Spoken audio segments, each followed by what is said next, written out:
Hello, it's me, Brian. This is my little rooster tail. Okay, this is part 2. The homesteading the basics. Right, so, tools. I've said this. That was how I concluded the part 1 video. Right. Now, machines are tools. Right, and then you have, yard tools. Then you have, a hose is considered a yard tool. Wheelbarrow, right, shovel, pick, rake. Right, and then you have hand tools. Some wrenches, sockets, screwdrivers, right, stuff like that. Then you have, fabricating tools, welders, grinders. Chop saws, electric machines, right? Drills, stuff like that, machining tools, and stuff like that. Right? Okay, now, when in the beginning, you're not really going to have all this stuff. I mean, you're probably going to have a basic toolbox, the same, shoveling and pig and rake, maybe a wheelbarrow, a couple of trash cans, and just stuff like that. Because, you're starting out, you got to clear your land, you got to build up your little shack, and whatever you're going to do. You're going to need, basic setup. Right? And then as you progress, you're going to acquire more, you're going to get more, you can barter for some, you can trade for some, right? Until you have, a tool shed, right? And associated with all of that, as you acquire this stuff, you're going to build the skills to use these tools. Even if you don't know anything, even if you are, one of them $300,000 a year computer programmers that just moved out here, from the big city, right, and you're gonna live, they're gonna live the life, you can throw it all away, we're gonna homestead, right? Even you, right, with zero, outdoor skill, right, is going to build the skill set that's going to allow you to live this type of lifestyle.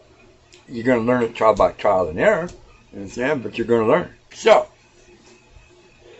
I'm going to make a bunch of, little series, a bunch of different clips. I'm going to edit them all together, different tools, where it's for, how to maintain it, where to store it, stuff like that. So, this, hang on, right? You're going to get your visual demonstration coming right up. Okay, yard tools. Everybody knows about yard tools. Yeah, bro, I already know about yard tools. That's boring. No, it's not. Yard tools. This is just part of the yard tools that I have here. These ones right here, the axe and the loppers I've been using around, cutting all the trees and trimming everything up, right, cleaning it all up, right. And this stack of yard tools is like here attached to the end of the hillbilly shed, right. Now you notice it's in a rack and they're all stored, pointed straight up, so you know which tool is which, and you don't chop your fingers off when you're grabbing the axe, right.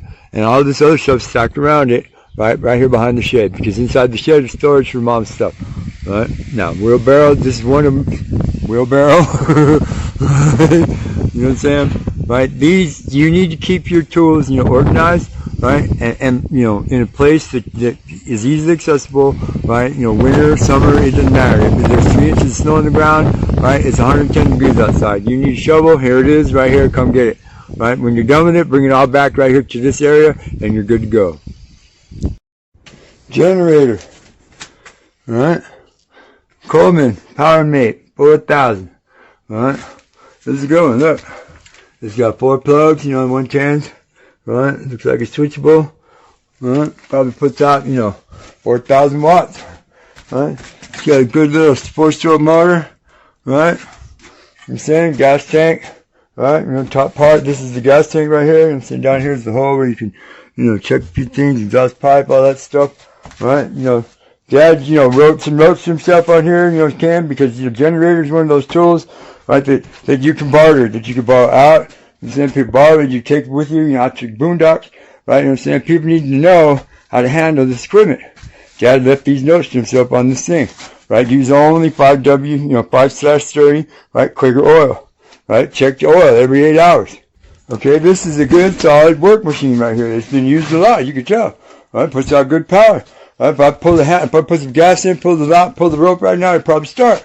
That's what a generator is supposed to do. Right? If you have one of these, and you're dependent upon it in the very beginning for your power, you need to take care of this machine. Right? You need to check the oil every 8 hours. You need to make sure it's got good clean fuel in it. You need to make sure the spark plug's good, the air filter's good. Right? It's got oil in it. That you don't ever run the oil low, because a lot of these generators, right? Oil. A lot of these generators have sensors in the bottom of the crankcase. Right when the oil gets too low, shuts off and won't start again until you fill the crankcase back up with oil. You need to make sure that your oil is always high. You change it regular, right? You do maintenance on the little motor when you have to. Make sure the rope is free to pull, right? I'm saying the wheels will roll around pretty, you know what I'm saying? The handles are good and solid. They're not, the wheels, all broken and cracked up, so, from being bouncing around in the back of the truck. Generator, you need this, right? You're going to have one. I know you are. Look, we got one. There's probably parts for 2 or 3 more laying around that I can put back together. All right, there's the generator of it right there, sitting right there. There's the motor block. All right, I put it back together. All right, we have 2 generators. Tools.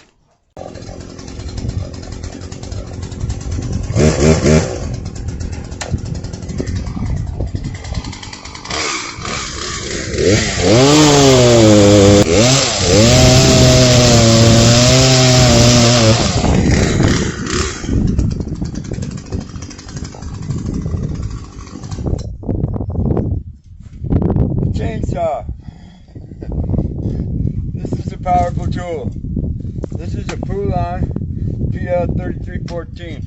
It's got a 33cc 2-stroke motor. It's got a safety bar. It's got a 14-inch chain. Right, good, tungsten steel cutter blades. Right. It holds about quart or so gas. 2-stroke. This one requires 50 to 1. Right, but because I also have to have 2-stroke gas with a little auger that requires 25 to 1, right, I've compromised, right, and I mix the gas 40 to 1 for both the chainsaw and the little auger and a couple other little 2-stroke tools I have, right. The start procedure usually on most Poulons, there's a sticker right here that tells you what to do. There's the primer bulb right here, pull handle. The red button is the on, off, stop on, push it up, right. The blue button is the choke, right? Pull it out, hit the bubble like 10 times, 5, 4. I've been running, so I just do like 1 or 2 or 3, right? Throw the safety clutch out, right?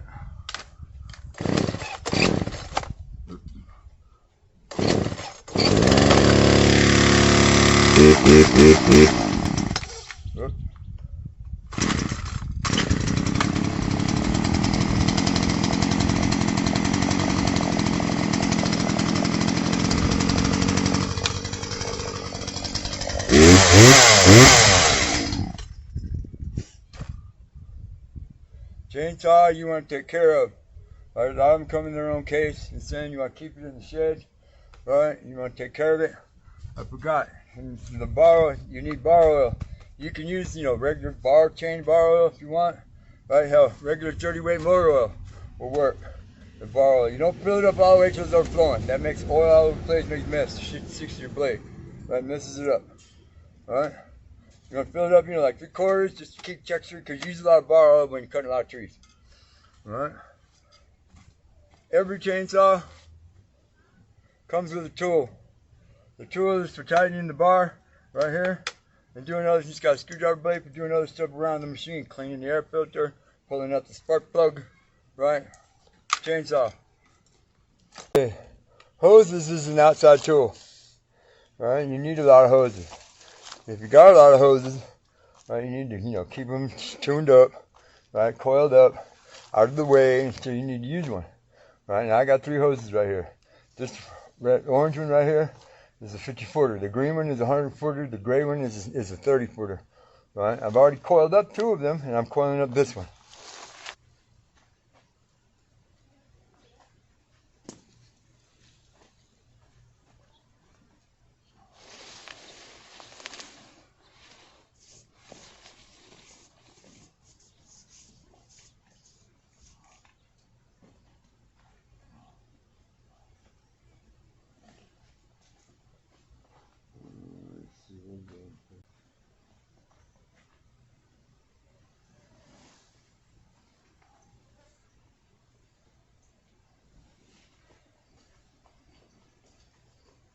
Okay, so you coil them up, right, and make sure they're all good and pliable. Now you want to store your hoses, right, in an out of the way, cool shaded place, right here, right right here at the corner, right, of the sunflower patch. Yeah, those are all sunflowers. All right, here with the big spool table and the wheelbarrow full of cow poop that I sketched up from over there. This is the garden area right here, you understand, where people can come sit. And the gazebo. All right, the gazebo's next. All right, look at this jumbled up mess. We know this battery's toast, but just to make sure, you're going to show you guys where tools are. Right, this is our motor type tool. This is a shop tool, hand tool. Right, this right here, right, is a battery load tester machine. Right, test the load on the battery while it's running in the car. Test the load on the battery while it's sitting stopped. Right, test your charging system in your car, your tractor, your motorcycle, anything. This is one of the best ones, in my opinion. Right, I mean, even though it's made in China, this is the best battery testing device I've ever come across, and I've used this one a lot over the years. Right, the way it works is real simple. Right, just the switch, negative, positive. Right here, there's a switch. Right, that's the load. Right, when it's off, when it's to the left, it's off. It's not loading. When you switch to the right, when it's connected to the battery, right, it's loading the battery. It's putting, right, and you can see by the little scale the battery's good, bad, needs charge, whatever. Another tool that you need, that you're going to have in your shop, right, is battery charger. Now, you need one of these for various reasons. Right, you need to charge batteries in your car and in your truck, right, in your tractor, any other vehicle that requires a battery. This is E6 or 12-volt automotive type. You need one of these. This one is a good one. This one is a diehard, right? It's got the engine start system, right? It's got a digital readout, right, when you're testing the charging system, right? And it's got, right, you can either display the battery percentage that it's holding right now, or the voltage, right? And this down here, right, the rate selector, you can do, 2 amp trickle charge, or you can do 20 amp boost, engine start. And then these buttons over here, say standard, AGM, or gel batteries. So you even have different types of batteries that you can charge. Yeah, these things are probably around $300, $350, but it's an investment that's well worth it. Over time, it will pay for itself, even if you don't use it for years, right? When you need it, you have one. Somebody needs it, and you have one, dude. Right now, you want to, keep it in the shed or in the shop, right? It's saying stored in a good logical place. Take care of it, right? Understand? These two tools right here, right, are going to keep your, all of your equipment, all of your vehicles and everything running in tip-top shape. Or at least, if you couple them with a regular, monthly or quarterly, maintenance schedule on all your vehicles, right? These two machines right here are going to save you money, right? And they're going to keep some of your trucks and your tractors going.